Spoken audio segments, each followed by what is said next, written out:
Okay. So, ganito po yun. Sa manual solution, ang pinakamabilis lang is yung general solution, kailangan magawa natin standard equation. Okay? By simply completing its squares. Sa completing square, parang naglalaro lang, no? Pagsama-samahin ang pare-parehas. Meaning to say, lahat ng x magkakasama, lahat ng may y magkakasama. Ganito yun. Unahin ko yung mga x dito, makikita natin x squared minus 2x para makomplete natin na trinomial yan plus something. Mamaya na po yung something na yan. Okay? Ganon din sa y.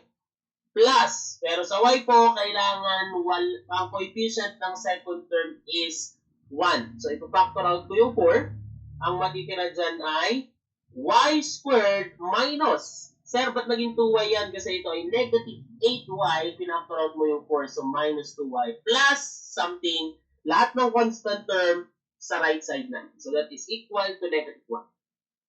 Para makomplete natin ito, mabilis lang, no? Yung coefficient ng first term, i-divide by 2, then i-square. Ano ulit? I-divide by 2, so divide mo ng 2, negative 1, then squared mo, that is positive 1. Ganun lang kasimple. Hindi na kailangan i-calculate pa. Second is, ganun pa rin. Negative 2 divided by 2 is negative 1, then squared, so that is 1. Then, hindi pa po tapos. Okay? Since may binago ko sa equation, kailangan balance ito eh. Lahat ng in-add ko sa left side, i-add ko sa right side. Una, nag-add ako ng 1. So, dapat meron dito plus 1. Pangalawa, nag-add ako ng 1, pero hindi lang 1. Kasi may multiplier dito na 4. Kaya, plus 4 times 1. Now, i-simplify na natin. Okay? Ito, okay, makompress natin yan being quantity x minus 1 squared. Tama ba? Okay. Good. Next, plus 4 times quantity 1 minus 1 squared is equal to, simplify mo to, this is simply 4. Hindi pa yan standard. Kasi yung standard equation ng ellipse dapat naka-equal sa 1. So, para maging 1 ang right side, i-multiply ko both sides by 1/4. Okay, ang matitira dito, quantity x minus 2 squared over 4 plus quantity y minus 1 squared is equal to 1. Baka sabihin nyo, sir, bakit walang denominator to? Kasi yung standard equation kanina meron ba? So, meron yan. That is over 1.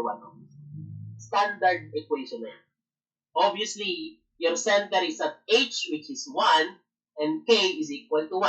Tama naman yung calculate kanina. Kaya alam natin, yung malaki, okay, sa denominator, no, between 4 and 1, yung malaki laging a squared yan. Yung maliit ay b squared. Okay, so obviously, that is a horizontal ellipse since yung malaki ay nasa x.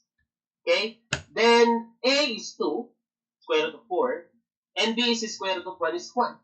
Okay, so ang major or transverse axis is 2a, which is equal to 4, times mo lang, and your minor axis or conjugate is 2b, which is equal to 2. So, yan na po yung ating answers. Okay, center 1, 1, major axis is 4.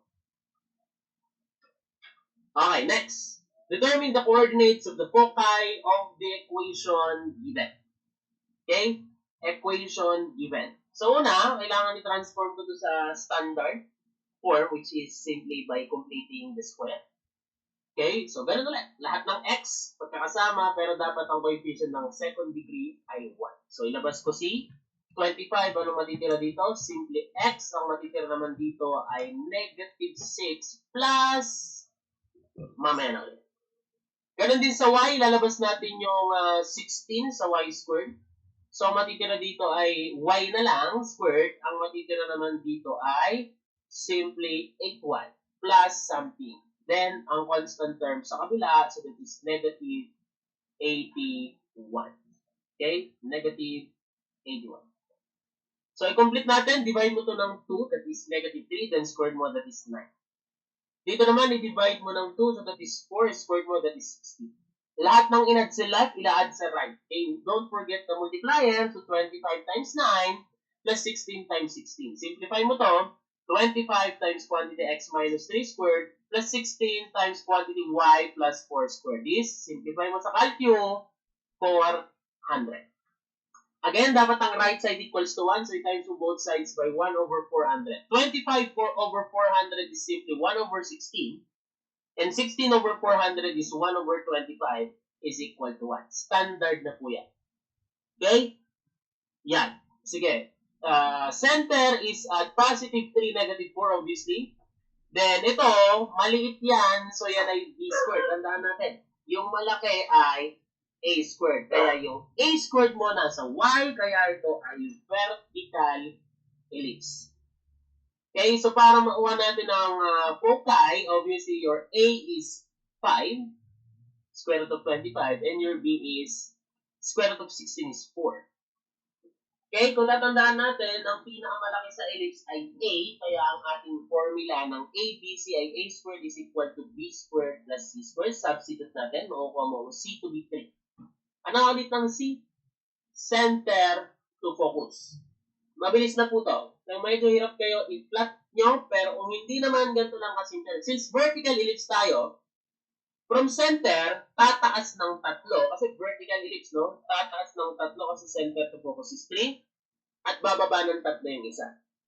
Vertical ellipse yan, so hindi nagbabago ang x na 3. Tama ba? Yes. Pag tumaas ng 3 yan, ang focus mo is at 3, bawasan mo to ng 3, negative 1. Pag bumaba naman, dagdagan mo ng 3, so that is negative 7. So, yan po ang focus. 3, negative 1. 3, negative 7. Since vertical ellipse yan. Kung horizontal ellipse yan, hindi magbabago ang y naman. Okay? So, yan na po yung ating answer.